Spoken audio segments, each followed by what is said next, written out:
Greetings! It's Helen Hart-Smith here with Cathy, and we are here for episode 409 of the podcast. Right. Are you gonna complain about the number? No, I did that last time. You really did. Yeah, because it's July and we're only on 9. It's fine. Right. It's fine. It's fine. It's been a rough year, okay? It has. So we've got like a super duper special episode today.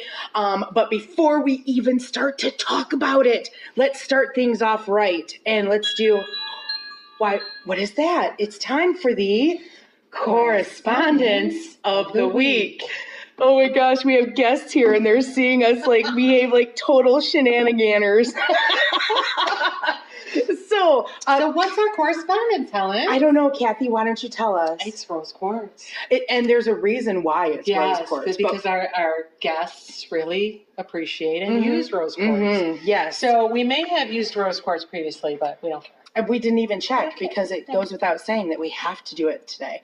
So, Cathy, what are some ways that we can use rose quartz in our imagine? Okay. We can use it for self-love or friendship. Oh, yes. Yes. Yes. It promotes skin rejuvenation. Oh, that's interesting. I dig that. Yep. Boost and build image. It's good for weight loss, folks. Mm-hmm. So if you're out there trying to lose weight and you don't have appetite, that's a stone, not as in the appetite. Rose quartz is good for weight loss as well. It can help foster personal self-acceptance. Mm-hmm. It's good for happiness and self-esteem. So it really looks like all things having to do with love and serenity. Mm-hmm. But for purposes today, there is a healing. Yes. There's a healing connection too. So we must keep that in mind today.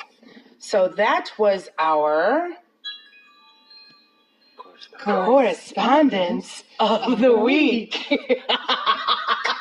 It's fine. So Cathy and I are super stoked. We have been wanting to have us sit down with these guys for a while. And so we finally scheduled. So we met them through our Pagan Meet Up. Yes. Which has been awesome to bring lots and lots of people together. Yes. I've been enjoying it. So why don't you guys introduce yourselves? I'm Todd. I'm Ann. Oh, I'm so geeked. I'm going to be like all fangirly. So Ann and Todd, why don't you tell us what you guys do? We do energy healing. It's not limited to one specific kind. I mean, whatever Reiki. He's leaning in like he needs to. That's right. It's fine. We do Reiki.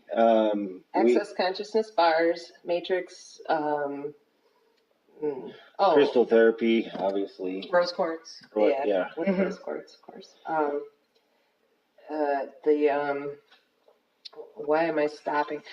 You guys are used to this. We're not. Just emotion code. Emotion code. We just talk to us and ignore the fact that we're recording. Okay, we can do that. Yeah. So I of course think of you guys as let's take a step back and let's talk about each of those things and like what it means and how it's used for energetic healing. So let's start with Reiki because that's what I think of you guys. That's the main thing that I think of you when I think about what you do. So can you explain what Reiki is to you? Okay, the word itself means universal life force energy. That's pretty much exactly what we're dealing with. Emotions block your energy flow. Injuries block your energy flow. Thoughts block your energy flow. So what we do with Reiki is just make sure that everything is flowing the way that it's supposed to. Emotional blockages, grief is a big one. But we hold them in our aura, and our aura is constantly moving energy. So if you're holding on to an emotional trauma of any kind, your energy has to go around that obstruction. So what we do is just make sure everything is flowing calmly, smoothly, the way that it's supposed to. But specifically for Reiki, there's 7 chakras in the body that are relating to different aspects of your life. So I don't want to hog all of the floor time. So this isn't just a Todd show. So. Well, obviously, like your heart chakra, for example, not only is it for the emotional things tied to your heart, but it's also for the human body portion of your heart. Your lungs, your heart, your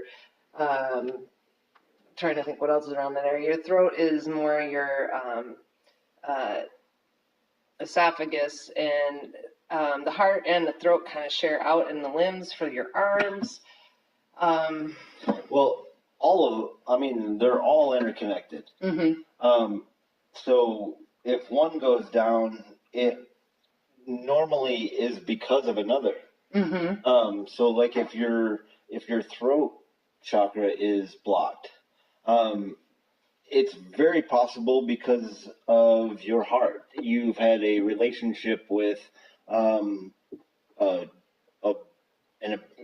abusive boyfriend where you couldn't say what was happening. Right, because that throat chakra is about communication among some things. And so if you've had, a bad experience, it might have clogged that throat chakra as well. So it affects it's dealing with your heart, love, and also you not being able to speak out for whatever reason. So the 7 chakras in the human body, people use them every day. They're just not aware of what they're doing. And the same with the aura. If the heart is blocked, your energy is supposed to come in through your left foot, come up your body, all the way up to the top to your crown, make a loop, come back down, and come out your right foot.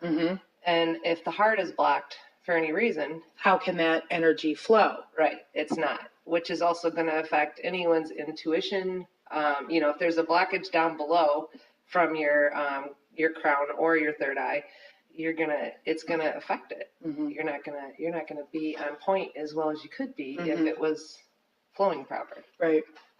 So I know that there are different schools of Reiki, and I don't know if I'm using the right word when I say schools, but do you know, what is your lineage with the Reiki, in case someone's interested? Ours is Usui. Usui. And there's the new stuff like Fire Reiki and things like that.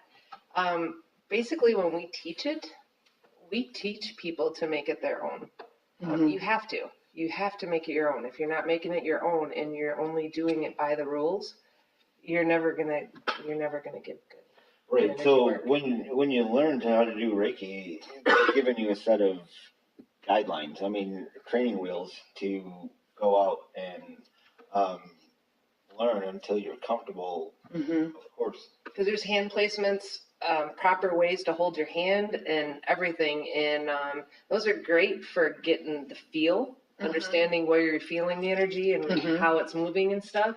But if you don't make it your own, you're not gonna be as good of a healer either. Right, and that's the bottom line. If something about something doesn't speak to you, then how the heck are you supposed to use it effectively? So yeah, that totally makes sense. No, that's a great example, because I don't feel when I my portion of the Reiki is because we do it together. I think we should explain that. Yeah, I definitely wanted to explain how that works. Okay, yeah. So or have you do that? Explain what you do, and then. Oh, I feel it. I feel everything. Anything that I'm touching on any person's body, normally what they feel, I feel. If it's heartache, I feel it. If it's physical pain in the body, I feel it. there's sometimes I can't explain it, but fortunately I've been through a lot of the different things and I know how they feel. So I know what they are. But so I definitely am the feeling side of it. Todd's side is he's like the powerhouse.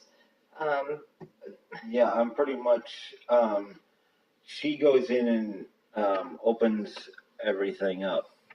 I send my energy in to feel it on the other side.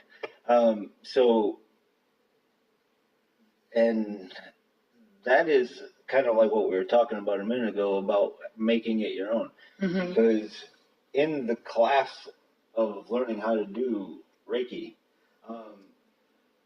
she's on the table, and I'm going. I don't know what to do because He physically would try to block the teacher from seeing what he was doing when we were learning, and I'm like, how can we fix this? Because I mean, in order for him to get certified, he had to feel. So did you start off as trying to learn to do it separately?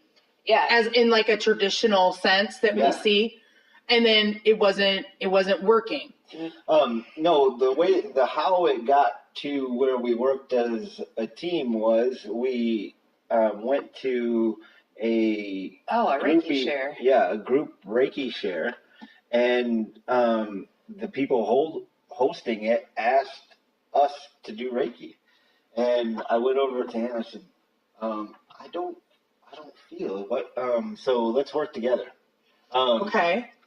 And it started that night because the poor gal, the gal that was hosting the Reiki share has she owns a business, and her sister happened to get on the table. Well, the gal that runs the business is a Reiki master as well. Mm-hmm. So she got on the table, and Todd and I can kind of communicate without communicating. Mm-hmm. So I was letting him know, and he would push his energy. I can almost call his energy in now where I need it, but he would send it in where we needed it and whatnot. And we had no idea this girl was her sister. Okay. Never had met her. Mm-hmm. No idea. And when we're done, she jumps up off the table and starts going, oh my gosh, that's the best Reiki I've ever had. And we're going, oh, that wasn't good. But it sounds like it was good. Well, yeah, I mean, for her, but yeah, we were like, yeah, we were at her sister's business that does Reiki, so right. That was kind of an awkward. Well, that if anything, I mean, I understand the oh crap. Yeah. But I mean, what a great opening experience into this really amazing partnership that you have. Yeah, because we were just just out of taking the class. Mm-hmm. And we were just fresh masters. I mean, traditionally they have you wait so many months in between each set. Reiki 1, Reiki 2. Oh, sure. Okay. And the gal that we did it with, she pushed us along. She was a drive though. We were driving up to the Thumb in Michigan. Okay. And from the Lansing area. Right. And so it was quite a hike. So she kind of pushed us along a little faster. So you had a bit of an accelerated course. Yeah. And I think in the same sense, we missed out on a lot. It was her first time teaching it too. So we were her guinea pigs. Okay. Yeah. Was it just the two of you? No, there was... My daughter and our friend Diane was there too. Okay. But... Nala's here. Nala just flopped herself down onto the phone that we're recording. So, okay, interesting. So how did you move from Reiki into the other things that you're doing? Well, that's kind of right after that class was we looked at each other and said, "My God, how do we work on anybody?" Because we didn't really learn a whole lot out of the class. When we were masters, yeah. She basically turned the pages of the book and read it to us. Mm-hmm. And other than that, we quote practiced. And so we didn't get a whole lot. It was a different experience. She is an amazing lady and gives great, excellent. We didn't mention her, so there's no reason that well, you have to cover for her. No, I'm not. But I'm the same. No, she's a great lady. But we were her guinea pigs, you know. And I'm sure that probably had a bit to do with it. Everybody's got to get their feet wet in terms of teaching at some point. Yeah. So and some people teach better than others. Sometimes it's easier to do than it is to teach. Right, exactly. And honestly, I feel like the work that I've seen you do, I think you were meant to work the way you do. Oh, absolutely. So then how did that progress? That night at the Reiki share, there was another gal that kind of came. She got on our table that night. Her name was Lisa, and she said, "You've got to work on my family. You two have got to work together and come work on my family." So Lisa had us coming over and working on her. She'd line up 5 or 6 people. And we go over and spend a day working on them. Wow. And so it was great. And that's when we decided we gotta do this together because it's a different experience with 2 people instead of 1. But we learned by just doing it. I mean, the first night that we were at the Reiki share. And they put somebody on the table. It just happened. We walked over to the table, and the comfort of where we're supposed to go and what we're supposed to do just happened. So, so Ann works on the upper half where everything is. I go down by the feet, and while she's working on it, opening up all of the chakras and addressing any pain that she feels. I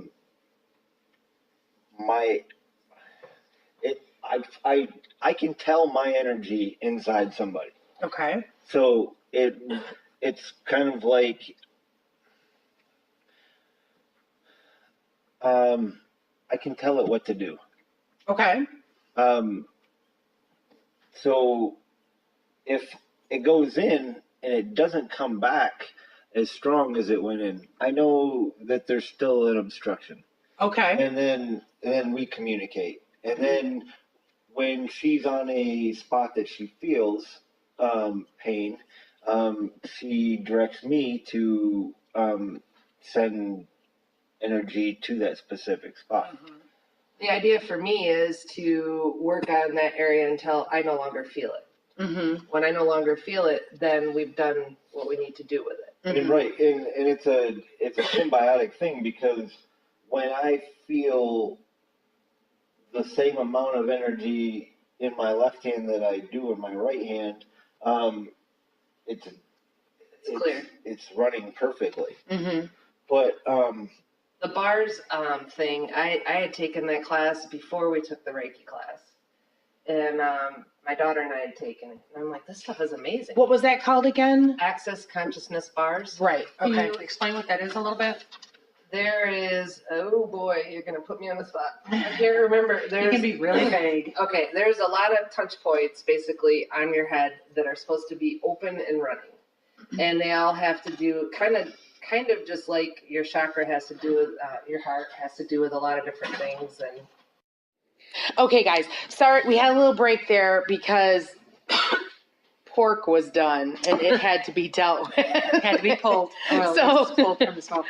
So Ann was going to, she was telling us what access conscious bars are.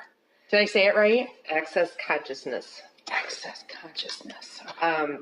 There's touch points on your head. It's kind of the same as like your chakra, your heart chakra has to do with more than just, a lot of people store a lot of their emotions here, but a lot of people in their gut, whatever. But the head, usually the points that I hit, if I'm feeling a lot of emotional pain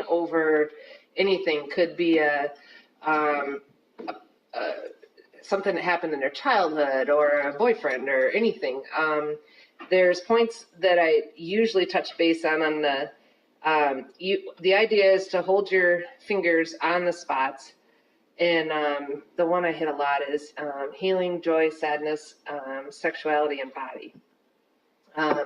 And that's usually the one that kind of gives people a good smack. But there's, you say that, I mean, the training wheels for it, of course, are to say it 3 times. And then there's a whole mantra that you say afterwards. And nobody would even begin to understand it. But it's... So that's what you use as you're doing whatever work is required. If I'm not getting it done with just Reiki, then I'll jump to that. Okay. And then so that and I usually hit it anyway because it's a good point to hit. I don't know of many people that don't have an issue with joy or sadness or sexuality or body and could use some healing. So you had classes in that before you did the Reiki? Yep. And my daughter and I took it, and then I told Todd about it, and then him and his cousin were my guinea pigs for, gosh, I don't know, 8 months or so while I learned it. So, you know, they were great, gracious guinea pigs. That's interesting. Okay. Because I've heard you talk about it, but not like really explain it. So that's interesting to me. Okay. Yeah, it's basically, I think what it boils down to is opening your mind. I think to me that's what it boils down to. But in the class they teach you that if they're open and running as they should be, then everything will help balance so much easier. So where does that school of thought come from? Because we know that Reiki is from Eastern traditions. Where is that, like, from the same area of the world, or? Reiki is, go ahead, Todd. Well, no, we just talked about, Reiki is it's not Japanese. but it's not a tradition. Dr. Usui, right, he meditated and fasted for 21 days. He set 21 pebbles out in front of him, and each day he'd pull another pebble. Another pebble. I mean, he just fasted and meditated. That's all he did. And when he got, I don't remember, the 20th day or 21st day or something, it all hit him. This whole idea of his type of the way, I mean, he was meditating on Jesus, right? On how Jesus healed. That was his thought process. I'm sorry, go ahead. Let's make sure you're completely done. I got it all out, I promise. I mean, the only way that I know any of this is from listening to YouTube about it. So take that with a grain of salt. But it said that he was a Christian monk, and somebody asked him about the way that Jesus healed people, and then asked him if he could do the same, and he couldn't. So that was the point that he went seeking the answers to figure it out. Okay. Like I said, that was just what we watched in a YouTube video just on Friday. Maybe we were preparing for this. Without really knowing. Interesting. Okay. So about where is the bars from?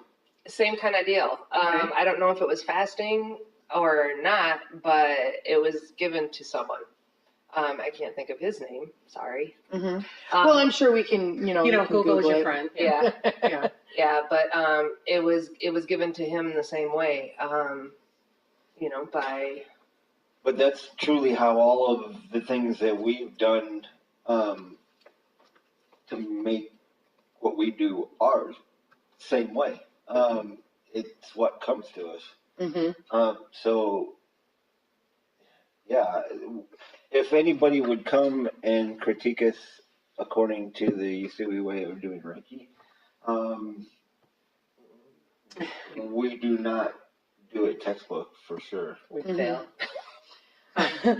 Well, but you're not failing because you're getting results. You've You've just made it work for you. Truly. You know, and you don't say, it's not on your card, I'm a Yasui Reikiist. Right. You know, I mean, that's kind of... Well, in Matrix, the whole idea behind Matrix energy is you make it up. Yeah, to put it bluntly, you make it up. If it feels right in the moment for what you need to do for whomever, you do it. It's kind of along the same lines of what we just talked about. When you're dealing with somebody's issue, what comes to you is an answer to whatever they are dealing with. Mm-hmm. So that's kind of the principle of it. I mean, we have never gone and taken Matrix certification or anything like that, but we have a friend that has, and he's talked to us and explained it, and it's pretty much exactly the same thing that we've been doing all along. He's like, you guys are already doing it. Okay. Okay. Awesome. All right, yeah, and I'm Googling some stuff, so I'll try to put some links if somebody's interested in, you know, kind of getting some more information about these concepts. You know, there's at least a link there to kind of check out or whatever. Truly, the biggest part of healing somebody is freeing their mind. Mm-hmm. The mind is what creates all emotional illness and obstructions for us. So if we can sit down with them and get them to help by remembering a time that their leg didn't hurt. So throwing it over the motorcycle on the way up to Mackinac Bridge or wherever. Mm-hmm. As soon as they can get involved in it and remember a time that it didn't hurt, it stops hurting. Mm-hmm. This is the part of this that just has truly amazed us, is that everything is in our mind. Mm-hmm. This day sucks. I can't do something. Coming to the witches meetings on Pagan. It's fine. I mean, we're witches, but not everybody who comes are witches, so it's pagan. Well, I'm obviously not politically correct either. You're fine. No. But and this is something that we wanted to talk about one month as well, is that every thought you have casts a spell. You are constantly putting spells on yourself. Yeah, because that is, you know, spell work is all about intent, and it's about energy. Spell work is the manipulation of energy towards your specific intent. And so, you know, we're taught that, you know, our thoughts have power and our words have power. So if you're constantly saying it's going to be a bad day or it's really crappy, that's what's going to happen. Right. I'm getting old. Anytime you say that, your body is going to start making it true. Mm-hmm. Right. That is truly what we found, is that we say we're getting younger every day. Right. I need to start doing that. Yes. Yes. No, like really. I had in the beginning of the year, I had like 15 extra pounds, and I said, I have done nothing different. I just said, you know what? Winter's over. I no longer need this warmth. Let's get rid of it. Where it went, I don't know. But I may have found some of it. But what we found is that the body is merely the display for what you think. Are you guys aware that there's a metaphysical, there's an emotional tie to every illness? Mm-hmm. Yes. Okay. Mm-hmm. Yeah. Mm-hmm. And so touching on those a lot. Yeah, it's amazing to listen to you guys talk because you're talking the language of witchcraft. You really are. Totally. Yeah. Totally. No, this is absolutely what. I mean, we don't sit down with the people and say, okay, how's your day? Whatever. But between Ann and I, it's the things that we have personally learned, and have changed in our lives. And as soon as we stopped having the thoughts of, I don't deserve to be happy. I don't. When you realize that a thought is a prayer, who would send up a prayer for something they don't want? Right. Exactly. Mm-hmm. And that's what we deal with with all of this. Is people have said so many prayers for what they didn't want, they came true. Mm-hmm. Yeah, that's exactly true. It's the language of witchcraft. It's positive affirmations. Well, it's not positive, may not be the word, but we're taught to do positive. Whatever you say to yourself is what's going to happen. And if you keep all of your stuff positive, then you're going to get good results. Mm-hmm. Absolutely. And it's Magnus. Magnus is like on the table now. If we're sniggering, it's because Magnus is so stinking cute. No, I agree. He's an amazing cat. Don't tell him that. He's got a big enough head. So when did crystals come into your practice or your work? I had an addiction that that's part of it, yeah. That's what started it. And I traded it for crystals. So then he got addicted to buying crystals. Oh. Yeah. Yeah, yes. You have no idea. So anyway, I talked him into going to Florida with me and my daughter, and she flew down to me and I said, we're going to drive down. So we're driving down, and I said, I looked up some places that we can go mining. I said, there's something, there's this mine. My God, yeah. Going down there with him is now we camp there. They allow us to. There's no facilities. It's just a now a house basically. That's about it. But yeah. Yeah. So we should tell the listeners that, like, how often do you go down? Oh, it's been a while. Sadly. We've been kind of busy, but the winter time is like the only time you can go because Memorial Day is too late. Yep, it's Georgia, and we tried going down Memorial Weekend once, and is it too hot?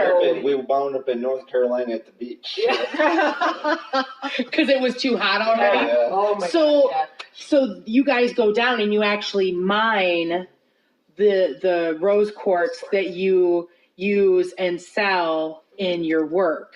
Oh yeah, absolutely. It was his idea first to pack the people with the rose quartz. He's like, this is the energy of love, and what better thing to heal anyone of anything than the energy of love. Mm-hmm. Well, we did it on ourselves first. I mean, yeah, that's awesome. We came back and I loved the feeling so much that we had all the stones at Ann's house, and little by little I was going and stealing all of the stones because at night I was packing myself in them, and then finally I go, oh my God, Ann, you've got to try this. So we had to bring them back. So we line our bodies with the stones, and it's like, okay, I'm laying. They knock you out. Oh, fast. Yeah, because you guys have worked on me once, and I'm here to tell. at the time, I had something going on with my elbow, and that thing had pained me for weeks. I think it's months. Maybe. I got on your table. If there was a psychic fair, and you guys, first of all, you create an amazing space. It's so tranquil. They've got this beautiful canopy that they put up, and pack you in the rose quartz. And I was like, okay, because I've never had Reiki done on me. And so, you did your thing. I got up and I went like this. I moved my arm, and I'm like, what the French? So what? I'm like flapping my arm around like a chicken. It's like, look, guys. I can attest that you must have had severe pain, because I felt it, and I don't usually get involved with the things that Ann feels. But when I was doing the pressure points on you, I'm like, I thought maybe I had done some. I was like, maybe I twisted my elbow or something, because that's totally unusual for me to have any kind of tie that I feel what the person on the table is feeling. That's usually her. Usually it's kind of fun, because usually what I feel, he has a knowing basically that comes with it when he does the energy work. So between what I feel and he knows, we know right where to go. And, yeah, that's the funny thing. We work at opposite ends of the table, and whenever we come together and talk, we are at the same point. She feels it, and it's just told to me. So I kind of prefer my way of doing it. Yeah, because mine's not fun. I'm like, no, we're not done. We're not done. I still feel it. Oh, yeah. And then you also have an animal connection that you deal with. It's a fun thing. I like it. Because there's been times where things have been shown to me as people, and I call in the animals, and they will take over. It's a beautiful thing. So then I can, instead of having to see, just say, for example, a rape or something, actually play out in front of me in my head, I can call in the animals, and like maybe 2 cats are performing it, and I still know what's going on, and I don't have to physically not physically see it anymore. Right. But yeah, usually there's an animal totem associated with their overall whatever is usually the main thing that's ailing them as to why they're on the table, or a message they need, because there's animal totems come with there's your lifers. I think you guys know this too. Your lifers and your messengers, and then the ones that are there for just a certain journey you're going on. Right. So, right. Yeah, it's fun. I enjoy them. Yeah. I think that you guys are encompassing so many really neat aspects and things that I connect with, because the animal guides I totally connect with, and I connect with, using crystals and stuff like that. And so, and then the energy work, of course, that's like a universal thing for a new ager or a pagan or what have you. Yeah, I think that I've watched people get on your table and get off changed for the better. Here is something. I don't know how many other people, Reiki practitioners, would tell their customers this, but we're in it to change people's lives.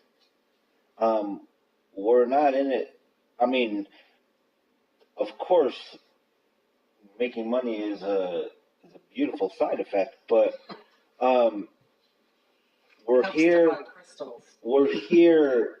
to change people's lives, to free them. Okay, so this is the gist of it, and has gone through almost every surgery you can go through to remove body parts. There's a reason why. So that now when somebody comes and gets on the table and feels it and knows exactly what they're dealing with. Mm-hmm. I have the emotional understanding. Mm-hmm. We both traumas in our childhood, and learning. This is the point that I came to, is saying, if I go to a therapist, I have to relive every single moment that I've lived, because when I am holding on to this trauma, it's in everything I do. Mm-hmm. It's who I am. So everything I do in that time has it in there.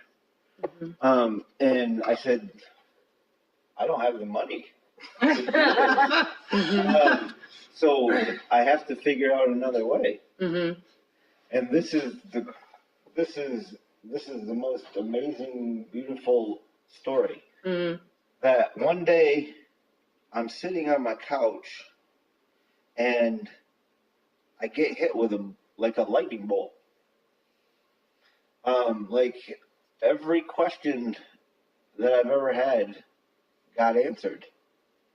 And what Reiki teaches you is that you can send information back to yourself. So, oh yeah. So, mm-hmm. So we go to Reiki class, and I learned this, and I'm like, are you kidding me? Okay, I'm just gonna start sending all my shit right back to myself. And so I actually have a moment in my past that I'm going, where is this all coming from? That I now can connect to what I did in the future. Uh-huh. And I'm like, it's crazy, because I know the connection I know was that made. I did it. I know that I did it. So I'm sitting here 8 years ago on my couch, and I go and take Reiki class and send it back to myself, and mm-hmm. got all the information.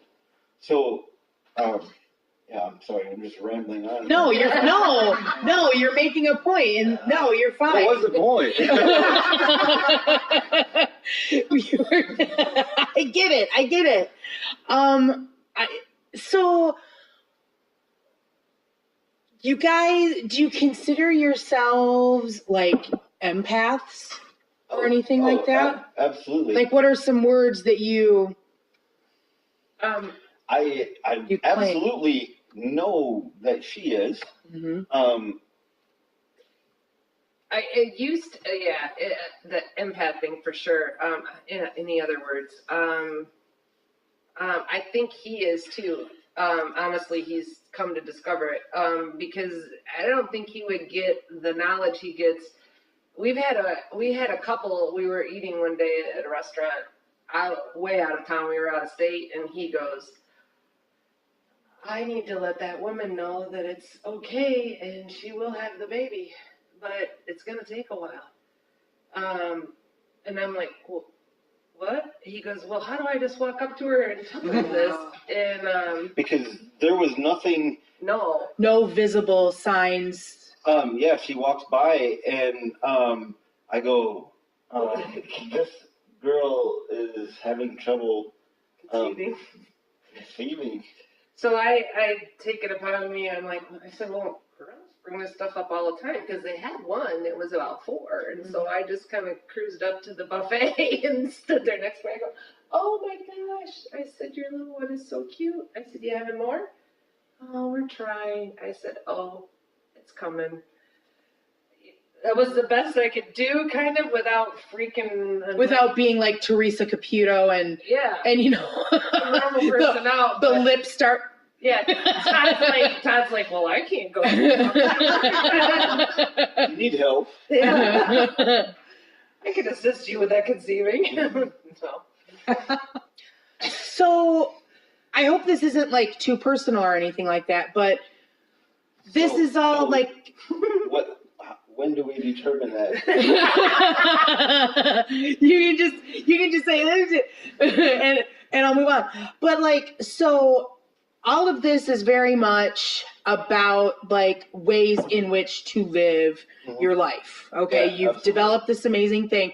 So like, does that have a connection for a spiritual life for you? Absolutely. I mean, because do you consider yourself pagans? What's like a spiritual word that you Pagan claim? Would be, I think, the closest to what we are. I don't know if we really can put a name on it. That is an awesome question. But I am grateful to God. I mean, and at the same time, I'm a part of that. So, yeah. Do I think that there's a little gray-haired, bearded man sitting on the clouds judging me? Absolutely not. Mm-hmm. Absolutely not. I mean, the things that I have, I call it downloading, is... Well, I think, like you guys, I believe that that's a belief of yours. I'm not sure, but like you see a tree, you know that is spiritual. You see a flower, that is spiritual. And that's kind of the same way that we. I listen to Buddha. I listen to Jesus. I listen to whatever. It isn't. Even if those people said it, it isn't theirs. They're just relaying a message of be kind. Mm-hmm. Like a divine, some kind of a universal consciousness. Be cool to each other. Right. Exactly. Be excellent to each other. Yeah, that Bill and Ted's right. So, do you run into issues like with shielding? Like, do you have to shield yourselves? Are you conscious of shielding yourselves? That's another good question. It's like you are tapping into our past events because... I used to have to because I couldn't even go into a restaurant. I couldn't walk in, especially for some reason on a Friday was the worst because you think everyone's excited for the weekend. They're not. They're in there. They've come through a week and they're like, oh, it was the worst week ever. And you walked in and it just, you got smacked. But through what we've learned in the timing and all that stuff of everything, I don't have to anymore. And we used to, when we first started, we used to have to go out and get barefoot and hug trees and everything else. I mean, and we'd just be exhausted when we were done, but we've gotten better with that. There's times we still have to. And just last week, I've had a persistent urinary tract infection, and I can heal myself. I've had exposed nerves in my teeth that I have stopped the pain with my mind. For some reason, this I wasn't able to get rid of it, and so I'm laying on the couch. We were doing Reiki on each other, and it just came into my head and check to see if I have a shield up, if I have a protective energy around me. And she goes, "What the hell?" You're fine. We cuss. Okay. We cuss. It's fine. No, I mean that's what she said. What the hell? Then so we got rid of it, and she said it was the first time she's actually felt my energy. It was a cool shield because it was pretty camouflaged. Because I felt people's, like a lot of people do the blue bubble, like arcing the blue bubble. Yep. I can feel those, and I'll tell them, okay, I'm gonna take your bubble down while we work on you, and then I'll put it back, and you can reinforce it. But this thing was camouflaged as heck, and it was from when he was little. And yeah, but it did the trick. And that helped you to be able to get over it. Yeah, his affection. Right. So it was kind of like what we tell people to do is come out of your body and picture yourself laying on the couch and look at yourself. And I couldn't come out. And I'm like, man, there's something going on here. I'm not able to do this. And that's when the answer came to me that I'm trapped inside my own bubble. So we removed it. Yeah, I guess we do put up bubbles that we don't know about, and she had to do it for her own protection. But I did it for years. Yeah, it was trauma can be. It can put in, make you feel like you need those shields that end up becoming, like a fortress of solitude almost, where you can't get out. Like there's no breathing room. Yeah, and now I literally have to tell myself, okay, it's all right to feel, Cathy or Helen, or I tell myself that because I somehow learned to allow it when it's necessary, and then not have it be coming in when it's not. So I can go in a restaurant and enjoy myself, and not sit there going, "Oh my gosh, that grandma over there is." Right. But this comes along with, I stepped around it. I tippy-toed around the subject, and I won't. Ann and I were both sexually molested when we were kids. Okay. That's the trauma that she's talking about. I absolutely have no issues with it whatsoever. I'm actually truly grateful for it. Learning all the traumas that are in your life are going to be trauma up until the day you realize that everything is just an experience. I am no longer an abused. You're not a victim. Right. I'm not Todd, who is I'm not surviving it. It's part of me, and it was just something that I went through, and no longer is it something that is devastating. Only because I changed my perspective on it. It's interesting that you're bringing this topic up, because I was actually just speaking with a coworker about the same kind of thing. She has a sister who is living some troubling times with a partner. And we were talking about the fact that we see these people that have had trauma in their lives. And, if you get out, then that's like amazing for you that you broke the cycle and got out of it. But then how many times do we have these people that wallow in their trauma? I'm this way because this happened to me. Exactly.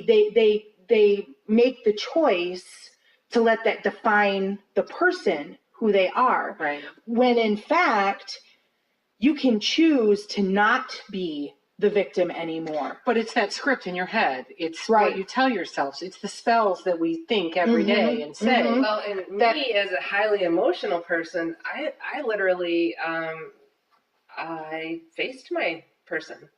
I talked with them. We are good now. We are absolutely good. Wow. Yeah. That's very brave. That's huge. But yeah, talk about a ball fest. I was sobbing. I was at work. I had to go outside. I was sobbing. Right. Yeah. So what we found is that you hand out pieces of your soul. In the beginning of your life, you hand out pieces of your soul to these people, and they're holding them. And what we did was went back and got it.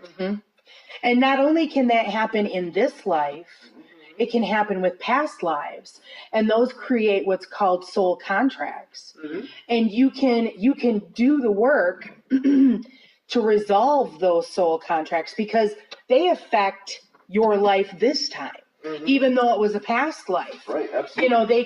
They can stop you from moving forward in whatever, however it's affecting you. So yeah, definitely. Yeah, we went to some shaman classes and they were talking about soul retrieval, and that's what. Well, I mean, they put a name to it. I mean, we've been doing it for a long time, but to like, Anne had emotion with every single one of her memories. Just like, she's talking about going to watch fireworks, and it's like, wow. And I'm like, my God, what happened that caused this? We need to go back and take the memory, get rid of the emotion. The memory is yours forever, but get rid of the and what we've discovered is that the emotion that you put into a memory is holding a huge lesson. The emotion wraps around the lesson and keeps it there and locks it tight. So you don't get the lesson. Right. You hit the emotion and your body reacts to it, and you never get through it to get to the lesson. So is that something that that sounds like it's part of the journey that you've taken, that you've learned all of this? Right. So, and it's going back to what? Going so back to. if only you could see the hand gesture. Yeah. No. We went back to all of our memories and simply stepped outside and observed them. And that is the difference of whatever all these people that are having these traumas that they can't get past is they think they are their body. And that's a horrible perspective. You are using this body for the time that you are here. That's all this is. Yep. That goes to the religion side too. The soul being eternal. And right. And that's all this is. But so many people think that they are their body. And when thought comes into play, when you know who you are, you're casting a spell. Every time you say, no, I don't, no, do you want to go eat catfish?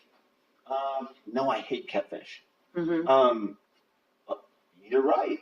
If every single thing that you know about yourself, unknow it. And your life changes.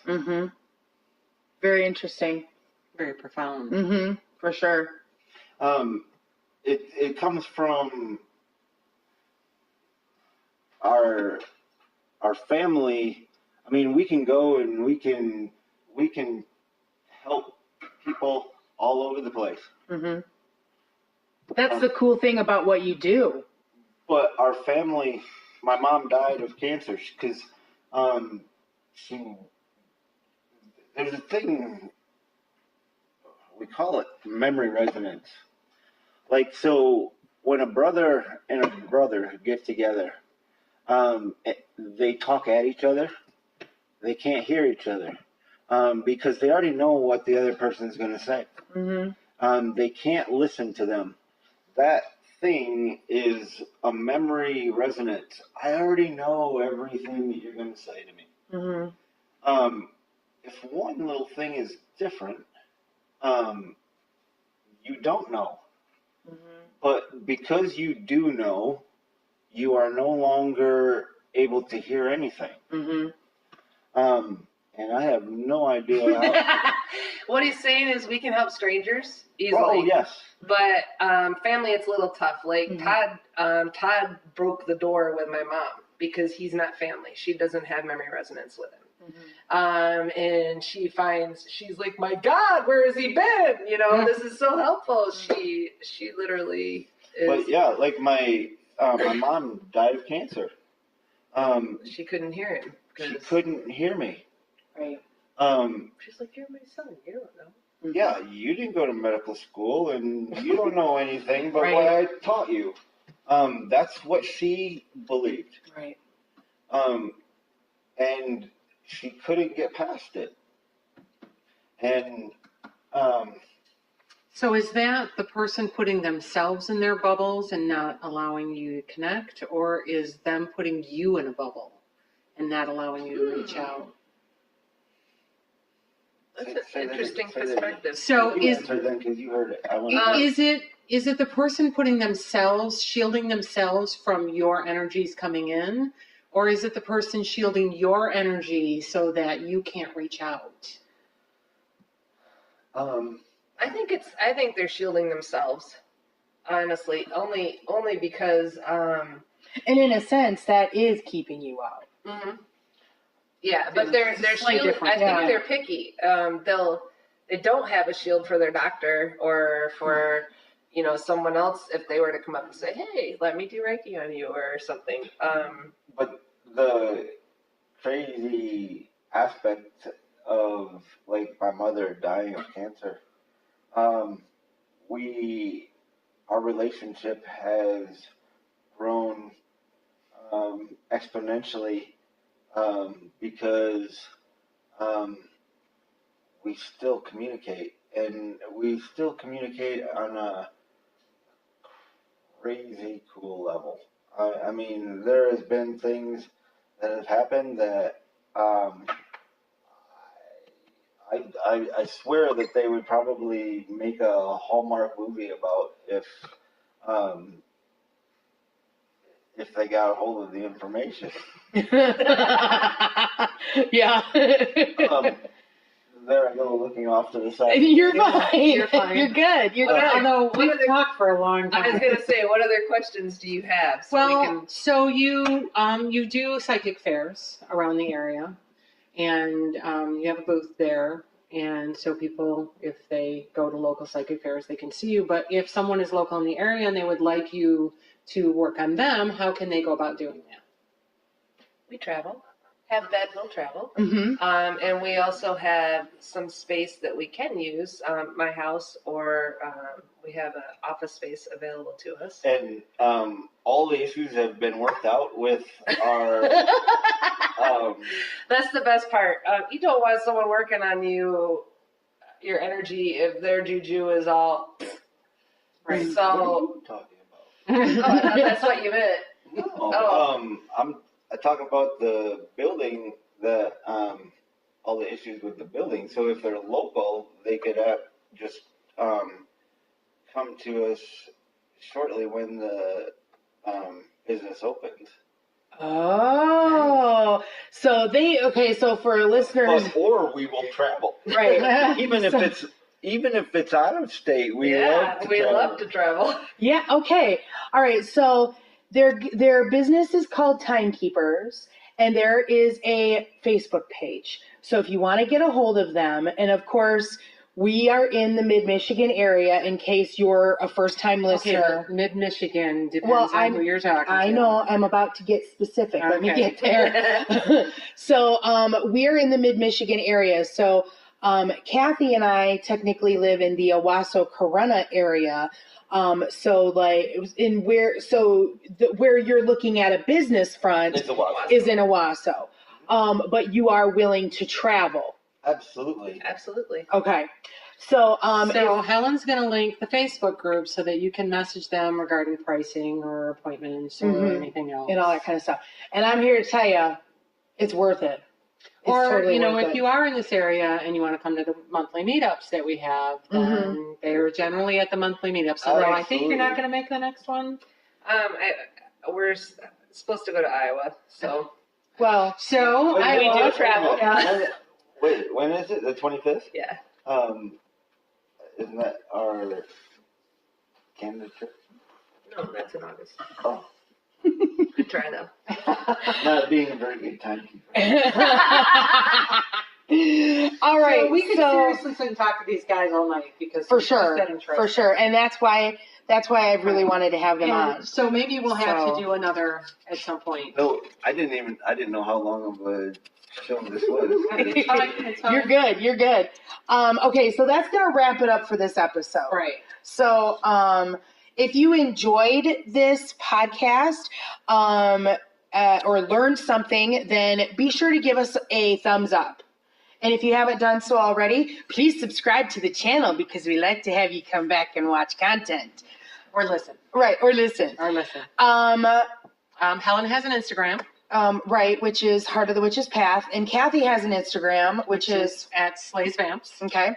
So we have a Facebook page. oh yeah, there's a We have a Facebook Facebook page. I finally and talked her there- into it. And there will be a link for that in the description box as well. We want to hear your comments about what you think about what we've talked about in this And episode. if you have any questions for Ann and Todd and we do another podcast, let us know. And maybe that would encourage us to do another podcast. yeah. Yeah, absolutely. Because Yeah. obviously I love to talk. Yes, this went extremely well. So you can either leave a message on the YouTube channel. On the video. Or you can email Helen. at heartofthewitchespath@yahoo.com. Okay, So- did we cover everything? That's going to be it Okay. for this. Thank you very episode. much for coming and speaking with us. Yes, We could have done thanks this you for another guys. 2 It was hours. awesome. I enjoy it. Awesome. All right.